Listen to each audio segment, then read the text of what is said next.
Hi everybody, Jay with Echo Benefit Solutions. So I'm doing my training for next year's under 65 and Medicare coverage, and there's some pretty important changes coming up for the under 65 stuff, your marketplace insurance, things like that.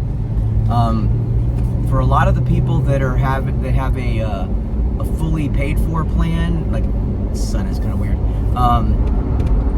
There's a change where they're going to have to pay a minimum of $5 a month instead of $0, so that there's some sort of payment mechanism on file with the carrier. That's a big change. There's a lot of people that are getting it for free or $0 a month. If I'm not allowed to say free, but yeah. So there's got to be some kind of payment method attached to that. That's a big change. And then another change is that I'm already seeing now is that if you lose coverage and you're trying to, through an employer or whatever other circumstance, you're going to have to show proof that insurance went away. In the past, they just took your word for it. Now you have to actually upload a letter or some sort of documentation that proves that that's the case. So I'm having to do that with my own daughter, for TRICARE. Like, it's a real thing, and it's not, to personally direct it against anybody.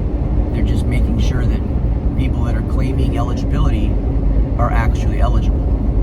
Makes sense. And going forward, they're also going to be looking much more carefully at the income that's being reported for tax credit purposes. The tax credit is when they take into account where you live, how many people in your tax household, your total income, and things like that. So they're actually looking at that documentation. They're going to look at that documentation harder, whereas before it was kind of a very pro forma. You put something in. I don't know if anybody ever looked at it, but I never got any pushback on any of it. So I'm guessing that it's a cursory scan at best. It's not really somebody looking at it, like a human looking at it.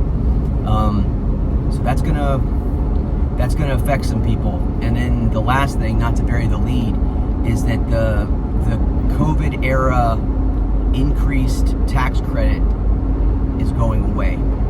So there are a lot of people getting a tax credit that wouldn't have prior to 2020 because of the emergency.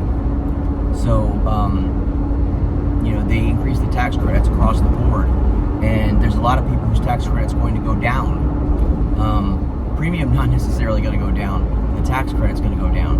So that's going to have some effects, unfortunately, on a lot of people's premiums, and it may drive some changes to what plans you have or carrier or whatever. So that's a big one.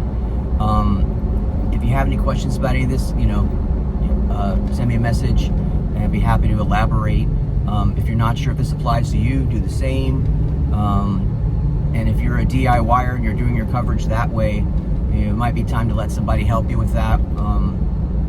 Just as a sanity check, just to make sure you're not putting yourself in tax jeopardy or inadvertently getting sideways with the rules. Because it's easy to do. Rules are hard to understand. So that's it. Appreciate anybody who shares this with somebody that needs help. That's the more people that see this, the more people I get to help. I appreciate that. Thanks.